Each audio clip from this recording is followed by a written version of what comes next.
Bonjour Génovic, Bonjour, monsieur Dan. ça va? Très bien, merci. Moi, je te sens tendu, qu'est-ce qu'il y a? Hmm. Je te sens tendu, Comment ça, moi, tendu? c'est à cause des caméras? Non, non, moi, Très détendu. je suis trop détendu. Bienvenue au Bunker 2.0. Merci. Alors, je voulais qu'on puisse parler du sport, plus particulièrement de la musculature, vu que je sais que tu es un adepte de ça et tu es à fond. La dernière fois que j'avais parlé avec toi à ces propos, j'étais vraiment fasciné par les connaissances profondes que tu as sur le domaine et j'ai voulu qu'on puisse partager sur ça lors de ce numéro de podcast. Alors, pour commencer, qu'est-ce qui t'a motivé à faire du sport? Qu'est-ce qui t'a motivé à faire de la muscu? Alors, ma motivation principale était que je ne me sentais pas très bien dans mon corps. Du coup, j'essayais de me rechercher à travers plusieurs activités, mais ça ne tenait pas. Alors, c'est un soir après footing que j'ai constaté que le sport, il était donc... Je me sentais bien quand je faisais du sport. Mais, mais ce qui m'a poussé à faire de la musculation, Oui. c'était que un soir, toujours après répétition, on était en train de rentrer. Mon frère aîné avait demandé à ce que je puisse le précéder. Et je l'ai précédé, effectivement. Sauf que j'ai eu à rencontrer des vagabonds qui ont détruit mes écouteurs. Donc, j'étais totalement sans défense. Alors, pour moi, le meilleur moyen de me sentir bien dans mon corps et de pouvoir me défendre, c'était la musculation. Je voulais qu'on puisse aborder un autre cas qui m'intrigue un peu dans la muscu. Déjà, je vois des gens avec des corps parfaits sur les nets. Ils sont là, bodybuilder. C'est même abusé, c'est over. Tu vois que ça dépasse. Je me pose des questions. Est-ce que c'est vrai? Parce que je sais qu'il existe, comment on appelle encore ça? Les stéroïdes. Les stéroïdes, voilà. Il y en a qui prennent des stéroïdes. Et comment identifier quelqu'un qui prend du stéroïde pour prendre du muscle et quelqu'un qui fait de la musculature qui est vrai, en fait, qui est authentique? Eh bien, pour moi, la principale façon de distinguer ces deux catégories de personnes, c'est que pour celui qui travaille naturellement, il y aura toujours une imperfection. Une imperfection que peut-être seul lui peut remarquer. Donc, cette imperfection-là, ça peut être une épaule légèrement plus travaillée que l'autre, un bras un peu plus gros que l'autre. Tandis que pour ceux qui prennent les stéroïdes, les muscles sont quasiment parfaits. Une perfection excessive et exagérée, surtout au niveau des rondeurs et des formes des muscles. C'est un peu comme ça qu'on peut reconnaître les... Effectivement, d'ailleurs. Mais est-ce que dans les films Marvel, parce que c'est là, c'est eux qui sont des vrais adeptes d'acteurs musclés. Films des super-héros, on voit à tout va des acteurs hyper musclés. Et j'aimerais savoir un peu, est-ce que eux carburent aux stéroïdes ou c'est de la vraie muscu? Parce que c'est vrai, j'ai des anecdotes. J'avais lu quelque part que Chris Pratt, c'est-à-dire l'acteur de Star-Lord, il a eu 1 an de préparation avant de jouer son rôle pour le coup de Star-Lord dans Gardien de la Galaxie 1. 1 an de préparation juste pour la muscu. Et il faisait de la musculature avec des coachs, avec un accompagnement. Et le rendu était plutôt impeccable. Un autre cas d'espèce, c'est Christian Bale, un acteur qui avait lui aussi eu un programme de musculature avant son film. Je pense que c'est le film de The Batman avec Christopher Nolan. Et pour ceux-là, je pense c'est vrai, on peut le dire ainsi, parce que c'est quand même documenté. Il y a des preuves qu'ils se sont entraînés pendant longtemps pour atteindre ce physique quand même incroyable et impressionnant. Maintenant, j'aimerais savoir si pour tous les restes, c'est toujours pareil ou... Alors, je ne vous cacherai pas que pour la plupart des célébrités hollywoodiennes, Ok, bon, certains utilisent des stéroïdes, c'est vrai. exactement. Mais il y a aussi ce qu'on appelle la magie d'Hollywood. C'est là qu'on comprend que Hollywood, il ne rigole pas. Oui, Par exemple, vous allez voir que dans Avengers Endgame, oui, vous allez voir que l'acteur de Thor, il est gros, oui. littéralement. Oui. Et ce ne sont pas des effets spéciaux, on l'a réellement fait grossir. Il a mangé que de la malbouffe. Sauf que pour tourner la suite de ses films, il a dû redevenir musclé. Et là encore, Hollywood lui a trouvé des coachs et il a souffert. Il a souffert, il a dû suivre un certain régime. Après ce régime-là, bon, on a constaté qu'il reprenait ses formes, il reprenait ses muscles et ses biceps. Et donc par là, ce que j'essaye de dire, c'est que à Hollywood, bien sûr, il y a des gens qui utilisent des stéroïdes. Et les stéroïdes, ça fonctionne. Oui. Seulement, on le paye sur le long terme. Tandis que quand on travaille avec son physique, on travaille naturellement, vous allez voir les gens comme ceux de Captain America ou Thor encore, comme je viens de le citer. Oui. Ceux-là, c'est du travail acharné. Du travail acharné, du pur travail. Même Arnold Schwarzenegger. Oui, oui. Oui. D'ailleurs, lui, c'est une icône. Oui, c'est le modèle ultime de bodybuilder, en tout cas. Effectivement. Quand j'étais môme, j'étais un gaga de films commando. En tout cas, c'est parmi les films de guerre que j'aimais tellement quand j'étais gosse, parce qu'il me faisait rêver avec son physique impressionnant, son charisme. C'était juste loufoque. Et quand j'apprends que lui, il a vraiment charbonné pour en arriver là, ouais, ça fait plaisir. D'ailleurs, vous constaterez que Arnold Schwarzenegger et Sylvester Stallone ont encore leur physique d'athlète, malgré leur âge. Effectivement. Donc, eux, on peut en conclure qu'ils n'ont pas carburé à du stéroïde. Effectivement. Oui, c'est clair. Il est recommandé à l'hôpital, il est recommandé par des médecins de faire du sport pour rester en bonne santé. D'ailleurs, tu l'as illustré ici, tu l'as dit. Arnold et Sylvester sont restés en forme grâce au sport. Maintenant, est-ce que faire du sport sans accompagnement médical, personnellement, je trouve que c'est dangereux parce que tu peux peut-être en faire trop ou pas assez pour avoir le physique escompté. Donc, je me pose beaucoup de questions là-dessus parce que, à titre d'exemple, il y a une personne que je connais qui a commencé à faire des pompes pour faire de la muscu. Et il s'avère qu'en faisant des pompes, à un moment donné, il a commencé à ressentir une douleur récurrente au niveau de son coude ici. Conséquence, il n'a pas pu continuer étant donné que la douleur était devenue intense. Juste quand il commençait à faire les pompes, allez, il avait ces douleurs-là, il ressentait encore. Maintenant, je me dis qu'un petit accompagnement médical est de rigueur. Bon, en fait, là, ça dépend de vos préférences. Parce qu'en vérité, on ne se lance pas dans le sport en étant totalement ignorant. C'est mieux de se lancer après avoir fait quelques recherches personnelles, si je peux dire. Exactement. Puisque pour commencer le sport, il faudrait commencer par connaître sa morphologie. Oui. Il faudrait connaître sa morphologie, son poids. Alors, pour faire du sport en fonction de sa morphologie, nous devons savoir qu'il y a 3 catégories principales de morphologie, qui sont les ectomorphes, les mésomorphes et les andromorphes. Okay. Alors, bon, principalement, déjà, moi, je suis ectomorphe, par exemple. Ça veut dire quoi en français? Bon, être ectomorphe, c'est quelqu'un qui, de nature, il est mince et son organisme digère très vite la nourriture.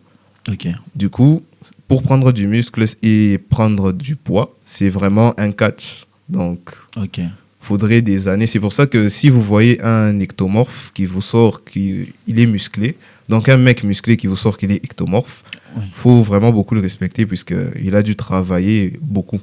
Parce que quand on est ectomorphe, quand on mange quelque chose, aussitôt qu'on a consommé, notre organisme il commence déjà à faire son travail. Du coup, on brûle super vite les graisses. Et c'est comme ça que vous pouvez voir certaines personnes qui mangent énormément, mais ne grossissent jamais. Ceux-là, ce sont des ectomorphes. Pour passer aux mésomorphes, les mésomorphes sont des gens qui sont de nature. De nature, ils sont assez musclés, ils sont assez costauds. Donc, ils ont déjà un physique prédisposé. Bon, oui, ils ont déjà un physique avec des prédispositions. Pour être musclé. Pour être musclé, oui. Pour se lancer dans le sport. Oui. Donc, ceux-là n'ont pas besoin de trop forcer. Vous pouvez voir même quelqu'un qui se lance dans le sport. 2 semaines d'entraînement, c'est comme s'il avait fait déjà 3 mois. Ça, ce sont les mésomorphes. Tandis que pour les andromorphes, eux, ce sont les personnes qui ont du mal à perdre du poids. Donc, généralement, c'est ceux qui sont massifs. ils sont massifs de nature et pour perdre du poids ou transformer leur graisse en muscle, c'est vraiment un catch aussi. En tout cas, ça permet quand même d'avoir une certaine clairvoyance sur ce qui est les sports parce que, comme tu l'as dit toi-même, si tu n'es pas informé, tu vas faire n'importe quoi. C'est ça. Et c'est là que tu risques d'avoir des envies d'aller consommer du stéroïde parce que ça devient trop compliqué au bout d'un certain moment quand tu ne comprends pas que ton physique n'est pas favorable, par exemple, à prendre du muscle, ton physique n'est pas favorable à avoir une musculature similaire à ce qu'on voit dans les films hollywoodiens. Tu commences à être tenté à toucher à l'illégal. Et ça, c'est assez compréhensible. Et à ce propos, tu as dit que tu étais un ectomorphe. Un ectomorphe.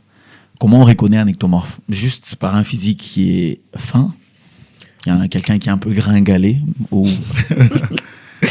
Oui. Bon, j'aime beaucoup dire principalement. Effectivement, oui. Mais il y a des tests, premièrement, qu'on peut effectuer à l'hôpital, on peut voir. Ça, c'est les médecins qui peuvent s'en occuper. Oui. Mais il y a également des tests qu'on peut faire soi-même à la maison. En étant ectomorphe, on peut faire des exercices et vous verrez qu'après entraînement, les fibres musculaires apparaissent beaucoup plus facilement après entraînement. Donc, vous verrez que le corps est dans un état d'hypertrophie.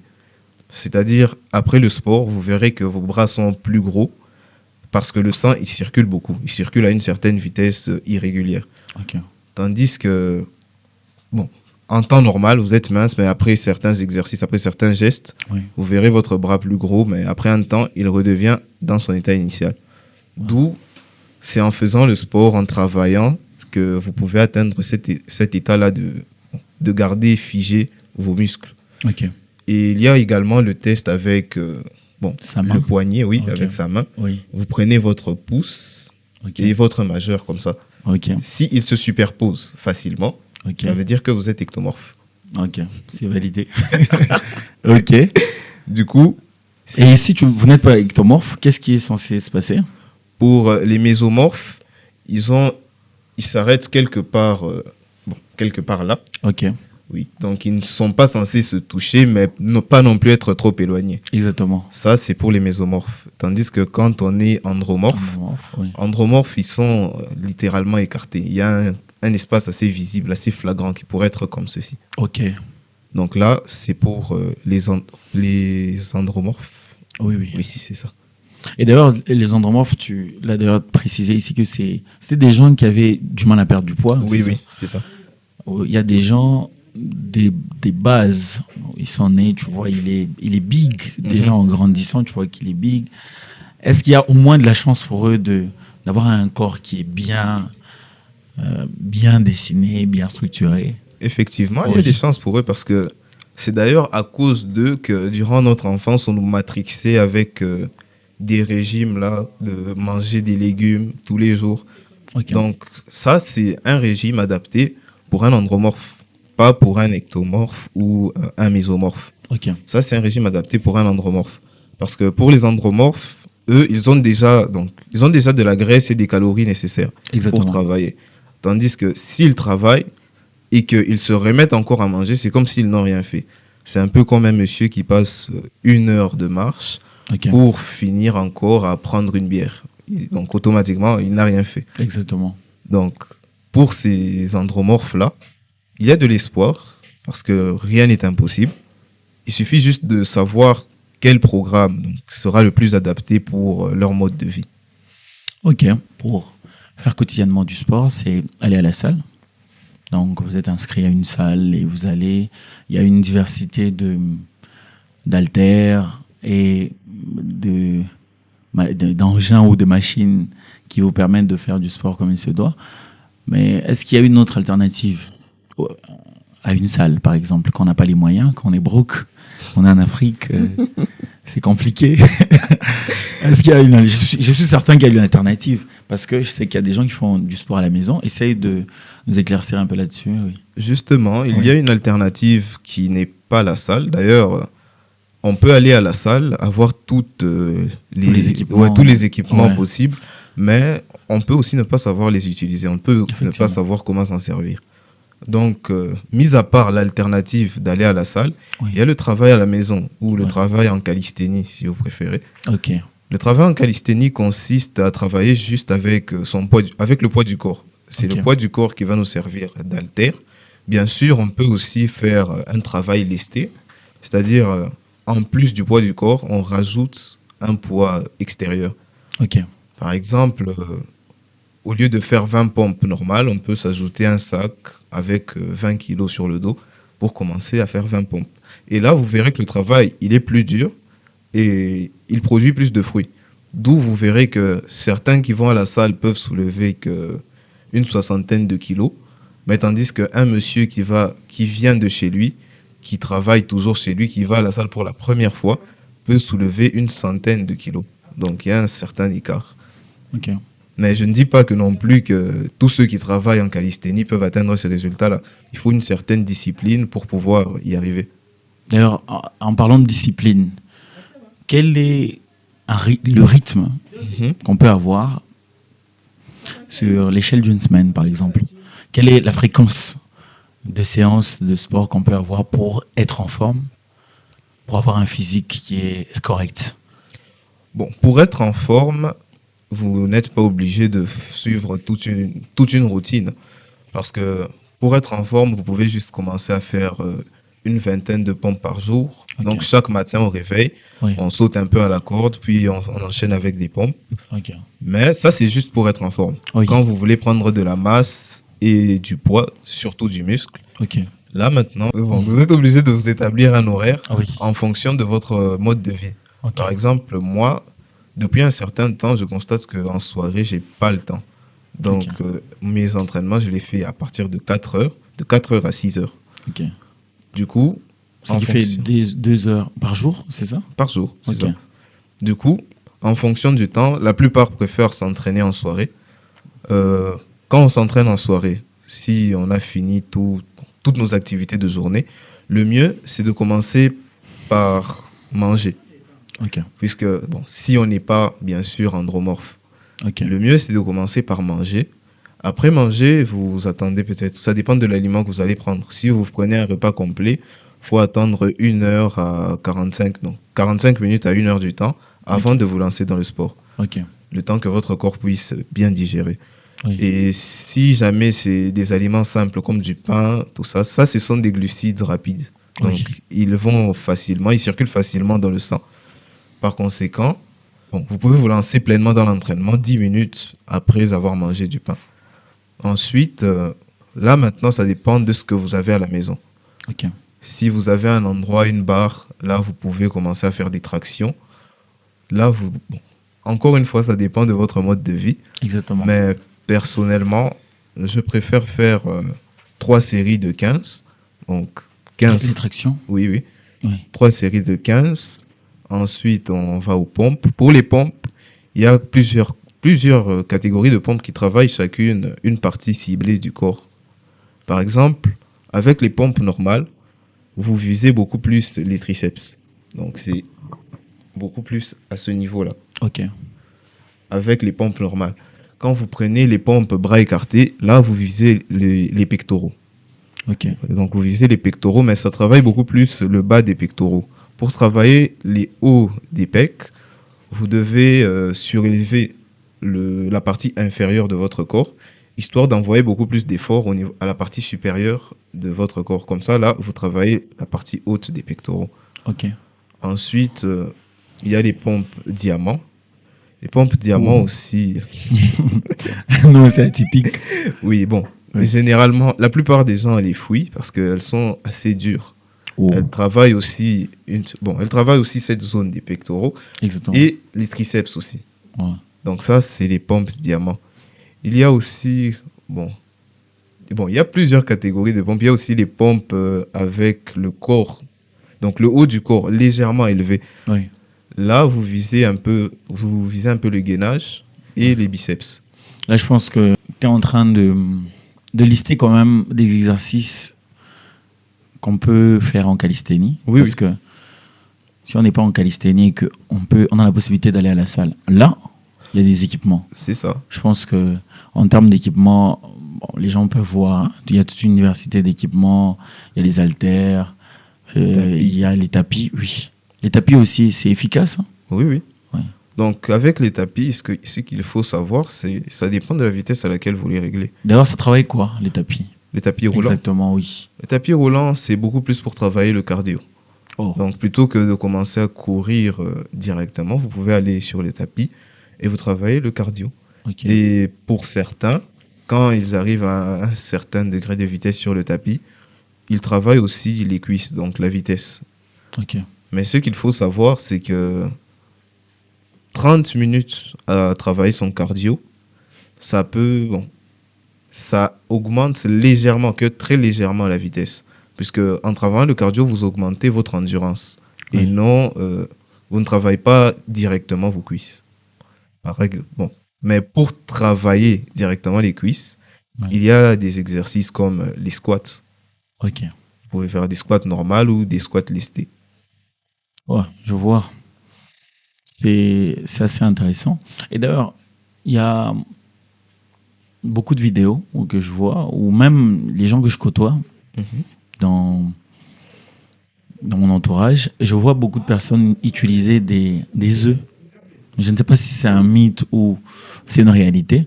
Utiliser les œufs comme étant un ingrédient pour prendre du muscle ou je ne sais pas quoi, mais ça a un lien avec le sport. C'est-à-dire, il faut consommer beaucoup d'œufs si on est sportif parce qu'on est à la recherche d'un un bénéfice particulier qui vient de l'œuf. Et donc, qu'est-ce que tu peux en dire? Sur ce point-là, ce qu'il faut savoir, c'est que l'œuf a un apport calorifique et protéique assez conséquent.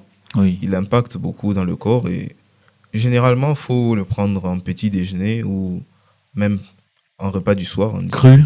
Non, bon, cru, ça dépend de vous, mais moi, je le Oui. préfère grillé. Oui. D'ailleurs, j'ai fait de recherche, un peu de recherche là-dessus, effectivement. Bon, il était pas recommandé de prendre ça cru. Hein. Mhm. Le monsieur disait que c'était d'ailleurs dégueulasse. Oui, L'idéal, c'est de carrément faire une omelette oui, ou consommer l'œuf dur. Hein. oui. c'est Ça beaucoup reste mieux. des alternatives qui sont correctes. Ce n'est pas nécessaire s'il vous plaît, ce n'est pas nécessaire de bomber avec tout un tas d'œufs que vous consommez cru. Non, c'est des animaux, quoi. Bien, effectivement. Donc, ça a un apport assez particulier. Et d'ailleurs, lorsqu'on fait du sport, Mhm. certes, on peut se donner de targets. Le temps, Mhm. on s'est dit, par exemple, je vais faire du sport pendant 30 minutes.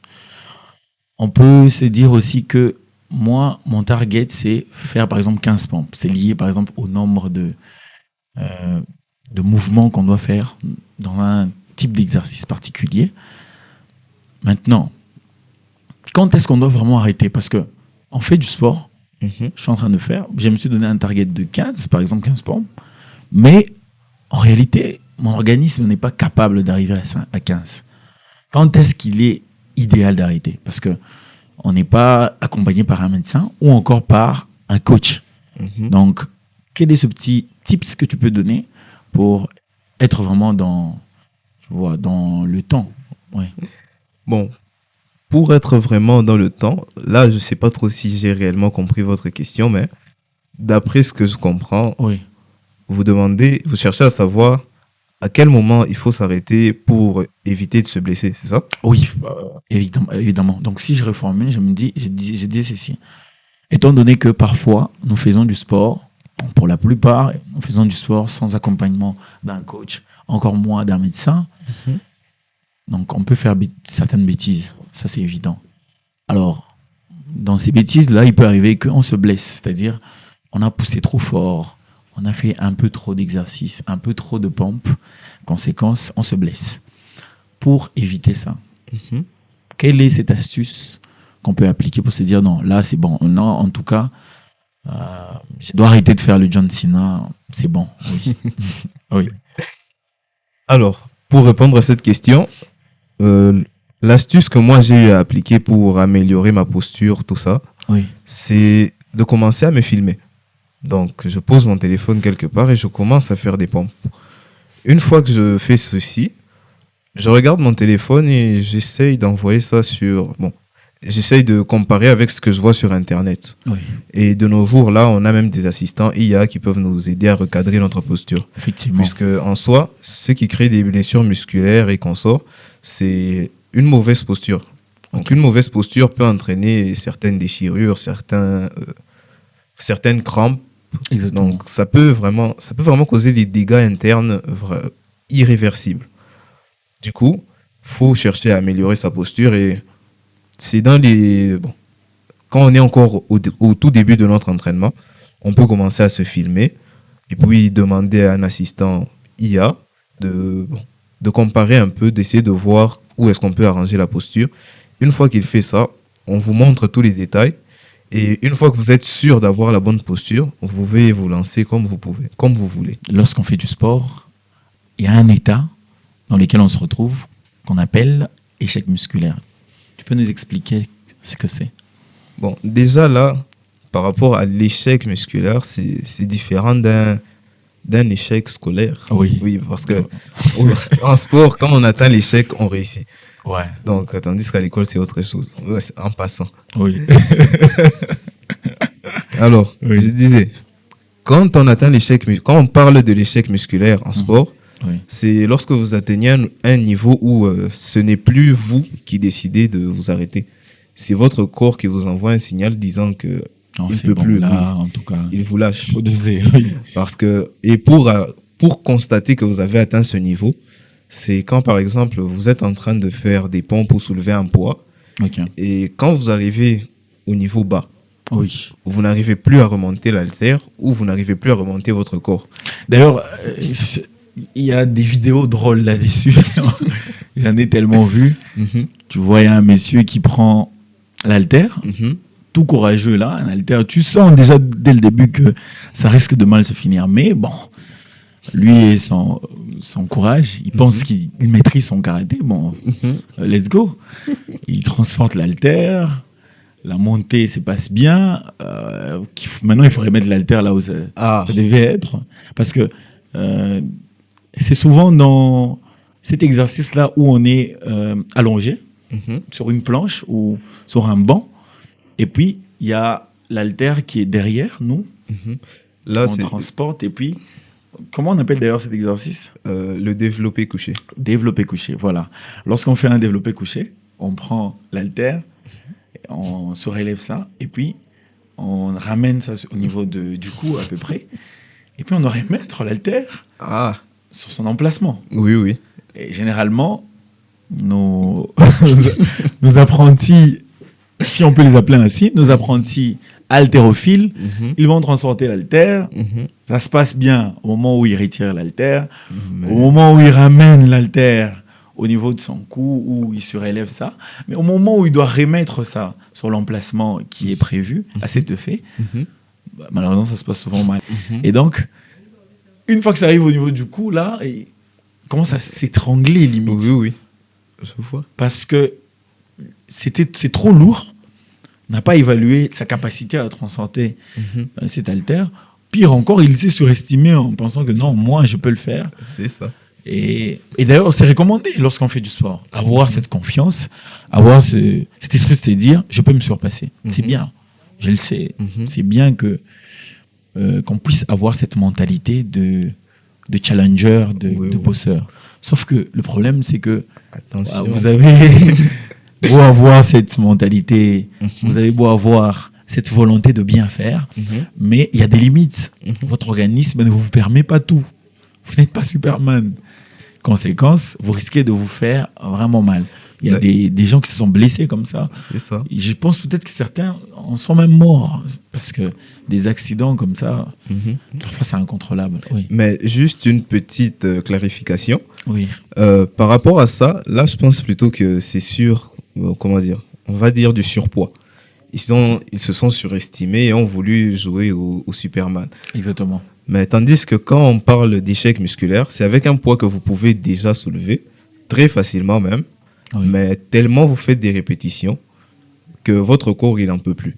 Et à un moment donné, oui, ce que tu étais capable de faire facilement, ça devient tellement incapable. dur. Est-ce qu'on peut parler d'échec musculaire? Parce que je pense que j'ai déjà ressenti ça. Mhm, Quand vous transportez même un seau, supposons que vous avez un seau d'eau mhm, de 10 litres dans votre main. mhm. Vous faites un trajet, vous quittez votre maison, vous allez quelque part avec ce seau. Au bout d'un certain moment, ce seau de 10 litres-là, vous aurez la sensation qu'il a doublé de poids. Ça commence à être trop lourd, ça commence à être trop fatigant. Oui. Au bout d'un certain moment, vous avez mal. Mhm. Est-ce qu'on peut parler là aussi d'échec musculaire? Bon, je dirais presque. Ce n'est pas exactement l'échec musculaire, mais ça tend vers l'échec musculaire. Ok. Puisque si c'est réellement un échec musculaire, il vous faudra donc, limite, votre main va automatiquement lâcher le seau. Sans l'autorisation de votre cerveau, Ok. la main, elle va directement lâcher le seau pour vous dire que Non, là c'est bon. c'est bon, tu m'as trop utilisé, laisse-moi. C'est bon. C'est comme par exemple lorsque on essaie de faire un exercice. Je pense les gens qui font de la muscu avec les haltères, ils font souvent cet exercice où ils transportent l'haltère et Oui. ils la suspendent comme ça. Ils suspendent l'haltère comme ça et à un moment donné, vous allez voir la main commence à revenir à l'état initial. C'est Vous ça. comprenez que bon, on commence à atteindre l'échec musculaire. On ne peut plus contrôler. Ça commence à trembloter. C'est ça. Oui, je comprends très bien le concept. Oui, c'est assez clair. Et d'ailleurs, quel est le processus? Parce que nous ne voyons que les résultats. Nous voyons quelqu'un qui fait du sport, quelqu'un qui transporte des haltères, qui fait des exercices particuliers, pompe, traction et consorts. Et pour parvenir à un résultat concret, nous voyons un biceps qui avait une taille particulière et qui prend du volume. Qu'est-ce qui se passe à l'intérieur? Quel est le phénomène qui se vit à l'intérieur de ce biceps-là? Comment se passe la transformation?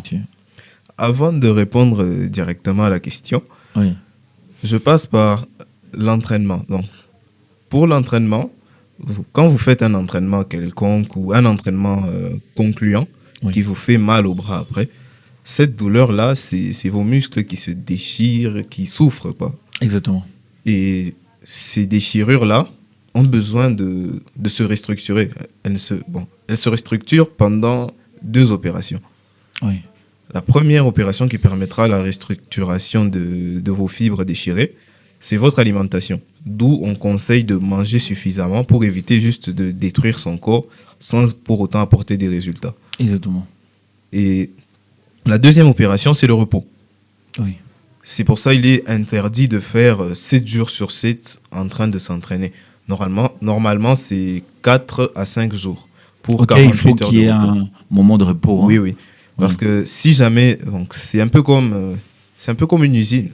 Oui, Une usine qui cherche à s'améliorer a besoin donc, surtravailler, oui. surproduire. Mais après cette surproduction, elle doit prendre le temps quand même de comptabiliser ce qu'elle a fait, de répartir les tâches. Exactement. Et parfois même les employés de cette usine ont besoin de repos. C'est un peu comme Exactement. ça que le corps À il un moment fonctionne. donné, on peut lâcher prise. C'est ça. C'est logique. En toute chose que nous faisons, il faut qu'il y ait un certain équilibre. C'est Quand ça. on en abuse un peu, c'est logique, oui. C'est assez logique. Du coup, c'est pendant ces heures de repos-là que ce que vous avez mangé en semaine permet à votre corps de se restructurer et ça permet aussi au bras de se reconstruire parce que quand vous faites du sport Ok. pour prendre de la masse, Oui. vous devez travailler c'est dans le but de vous faire souffrir. Oui. Vous travaillez dans le but de souffrir, vous devez souffrir, obligatoirement vous devez souffrir. C'est un mal nécessaire. C'est un mal nécessaire, effectivement. Et c'est cette souffrance-là, le corps, il comprend que là, il veut quelque chose. Il ne nous détruit pas pour rien. Ok. Alors, le corps, en réponse à cette souffrance que vous lui avez accordée, Oui. il revient plus fort. Il n'abandonne pas donc. Oui. Oui. Donc, si je comprends bien, le corps a cette capacité de s'adapter, C'est ça. c'est-à-dire face à une souffrance particulière, Mhm. étant donné qu'elle est récurrente, le corps va se fortifier C'est ça. face à cette souffrance qui revient encore et encore. Et un jour, tu fais 10 pompes, ça te fait mal. Et un autre jour, tu fais 10 pompes, Ça ne fait ça rien. ne fait rien. C'est ça. Parce que le corps s'est habitué. Il s'est prédisposé à supporter cette souffrance. De cette manière-là, on vient de glow up. C'est On ça. vient de gagner quelque chose. Parce que c'est ça même l'objectif. Lorsqu'on fait de la muscu, c'est on essaye de développer son organisme. Donc, pour qu'on ait un résultat final qui est satisfaisant, qui est reluisant, il faut passer par cette étape de souffrance. Il faut que ton organisme accepte d'absorber cette souffrance et qu'au finish, qu'on puisse atteindre les résultats escomptés. C'est ça. Qu'on puisse flex devant ses amis sur les réseaux sociaux avec un corps de rêve. C'est logique, oui. Alors, à ce propos, en phase de souffrance, la phase de souffrance, on peut aussi l'assimiler à une phase de destruction, C'est ça. c'est-à-dire on détruit certains tissus Mhm. qui vont se reconstruire plus tard. Il y a une phase de destruction et une phase de reconstruction. Sauf que dans la phase de reconstruction, ça se reconstruit mieux. C'est ça. C'est-à-dire ça se reconstruit en s'adaptant à une possible sollicitation de ce genre. D'ailleurs, il y a l'exemple de Jean Baumart Oui. qui avait cramé. Et puis, Effectivement, en ce moment, c'est un projet reconstruction. Je suis passé par là. Waouh, ça va être encore plus ouf qu'avant. et ils ont renforcé la sécurité Oui, pour Oui. qu'il n'y ait plus. de potentiel incendie. Oui. Si on parle de ce postulat-là, donc il faudra encore détruire pour qu'on atteigne un level, un level meilleur que celui-ci. Je pense qu'on a quand même fait le tour des choses essentielles dans la muscu, même s'il reste quand même beaucoup de choses à aborder. Je pense que dans nos prochaines rencontres, on peut aborder d'autres thématiques si nécessaire. Mhm. Et même en termes de motivation, d'ailleurs, c'est un aspect que qu'on a oublié d'épingler. Mhm. Parfois, on est motivé Mhm. d'aller à la salle. Tu te dis, bon là, je dois aller à la salle, je dois me développer personnellement, parce que ça fait partie aussi du développement personnel.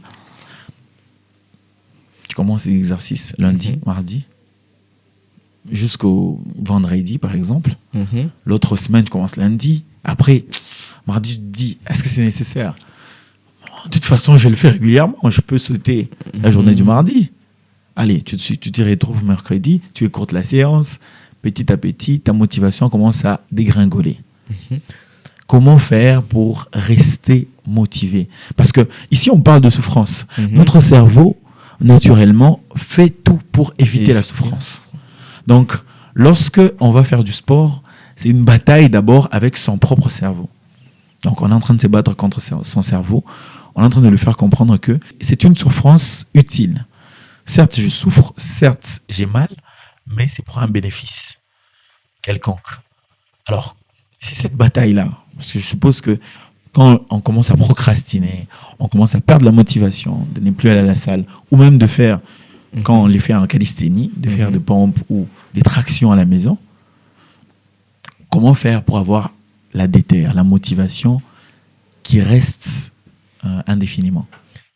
Alors, déjà, ce qui intéresse dans le sport, c'est ce qui peut nous maintenir de manière permanente dans le sport.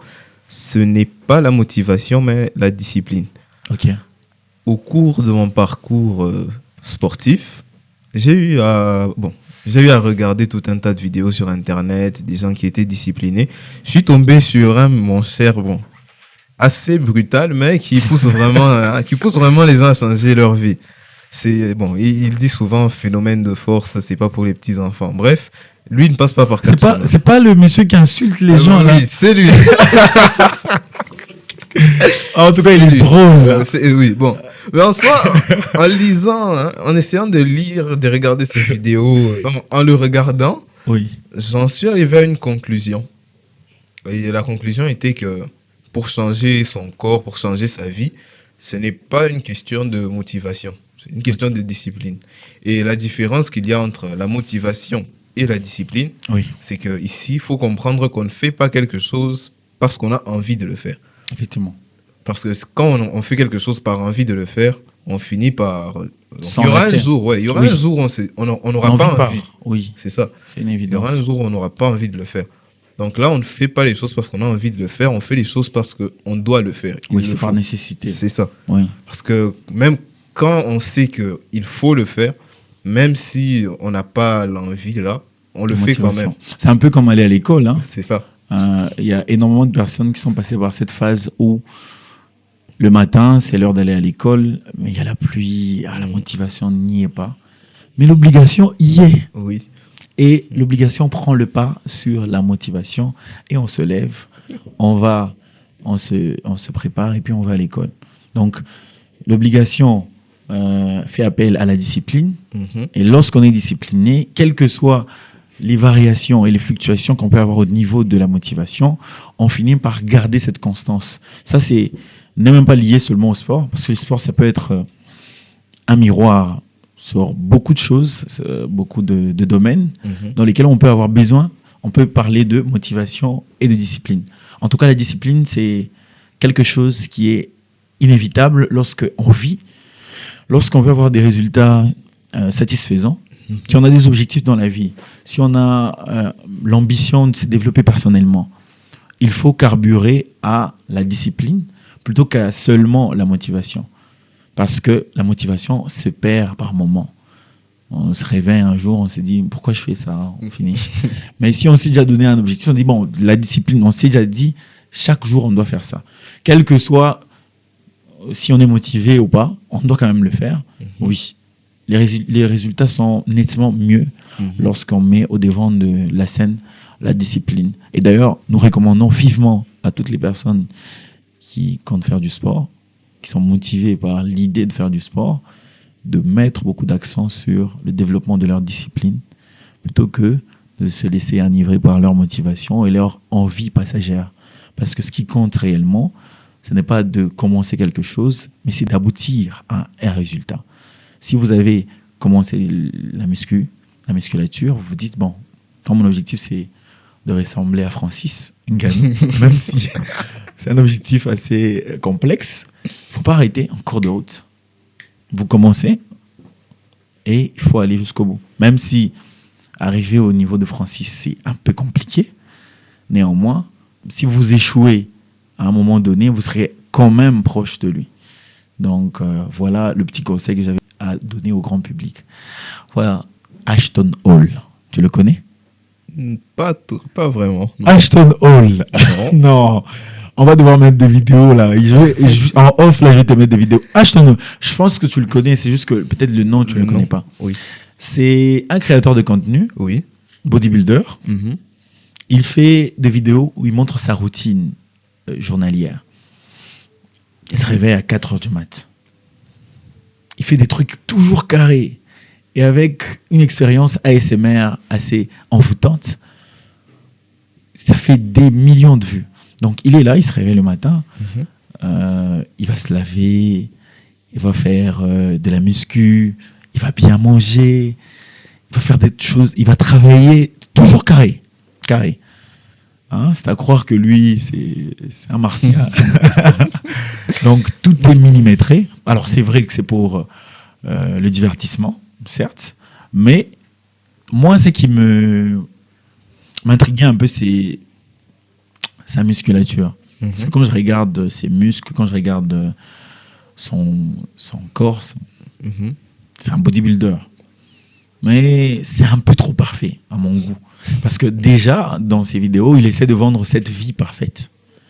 Mais là, sur la vidéo aussi, sur les vidéos qu'il fait, c'est trop parfait. Tu te dis, mais...